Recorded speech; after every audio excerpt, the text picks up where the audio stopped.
magaalada Garowana waxaa lagu daafray xarunta khilaafaadka iyo horumarka. Xaruntan waxaa ku mideysan isma Soomaaliyeed waxaana loogu talagalay sidii loogu xalin lahaa khilaafaadka Soomaaliya.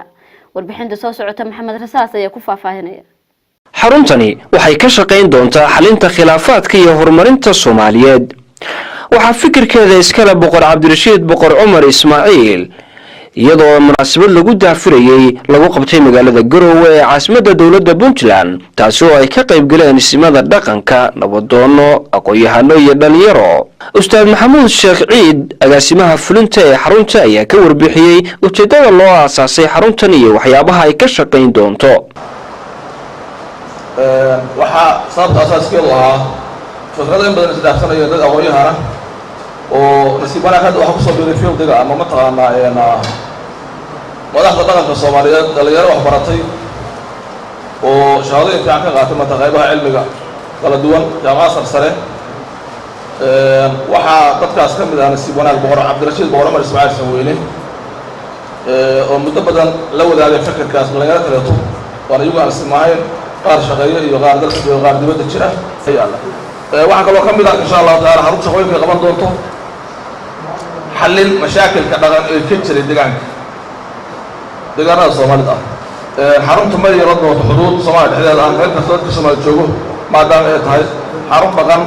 oo soo xil saartay iskeed ah iyadoo dadkeeda iyo dadkeeda waxa kaashanaysa inay wax ka qabato dhibaatooyinka dadkeeda haysta oo ugu horeeya xagga colaadu xad ma lihin meel kasta oo la gasho uma Soomaaliya dhibaato dhex taalo waan diyaar u nahay inaan wax ka qabano dhex galnaa waxaan awoodno oo tabarada Quraana aan ka qayb qaadano insha Allah taala. boqor Cabdirashiid boqor Cumar Ismaaciil oo ah aasaasaha xaruntani waxa uu sheegay fikirkani waxyaabaha ku dhaliyay iyo sidoo kale meesha ay higsanayaan ee xaruntani ay ka shaqeyn doonto. aragtidan waxay ugu dhalisay kadib markii aan ku soo biiray golaha dhaqanka muddo kooban hadda ku jiray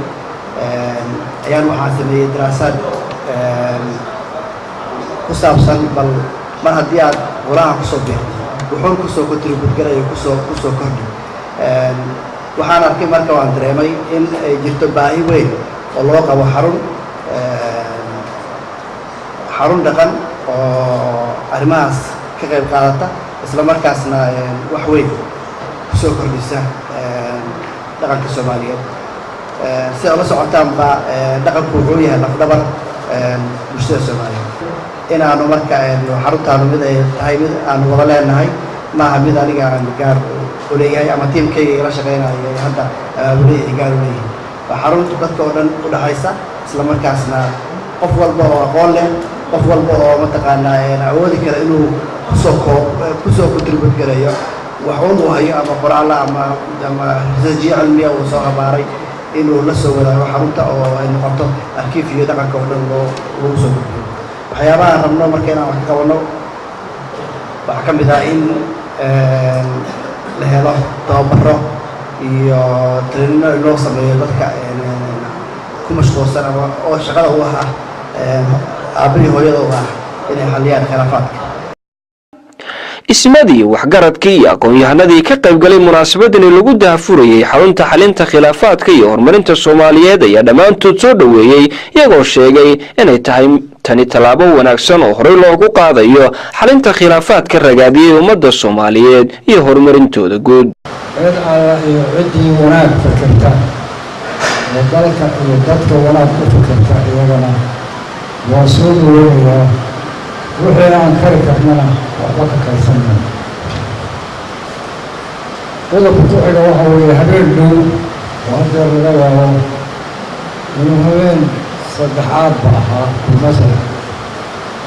rag aqoon-yahan oo odayaal ah sida oo kale xaflad bay qabteen waxay keeneen barnaamij ballaaran oo waxqabadka dalka oo noocyo badan oo dalka iyo dadka haddii la dhex galo sida ay tahay loo fuliyo wax badan suuro gelin kara laga waayo waxaan leenahay ilaahay imtixaanka baa naga qaado ilaahay waxaynu ka buranay inuu imtixaanka inaga qaado aamin ma muddo waa in la yidhaha ilaahay imtixaanka hay naga qaado ilaahay qaybta noogu khayr badan allahuma wali umuurana khiyara ولا تولوا أمورنا أشرارا وقتنا وغضبك عنا يا رب العالمين. سؤال هذا إن شاء الله هو الكونغرس. السلام haddii arrimahan ay miradhalaan oo guulaystaan runtii faa'iidadu innaga inoo soo noqonaysa ay ka wada faa'iidaynaa marka inaan aad loogu mashquulin oo yaa wada iyo hebelkeebu ahaa iyo war anugu garanba maya adigu ma garanaysaa iyo waxyaalaha waxaas oo kale ah oo ay dhici karto inaan wax badan oo dan iyo maslaxadu ku jirin qofkii marka isku daygiisa iyo dadaalkiisa iyo isxilqaankiisu ama qof ha noqoto ama koox ha noqotee ay tustay warbal waxaan bulshadaadin ku dhiiri waana mahadsan yahay ilaahayna ha guuleeyo garab iyo gacanna hala siiyo aad iyo aad baad u mahadsantihiin boqorka waxaan leenahay barnaamijkiisa soo dhowow waa kaaga mahad celinaynaa maskaxdaada furan iyo maxaan ku yidhaahdaa halabuurkaaga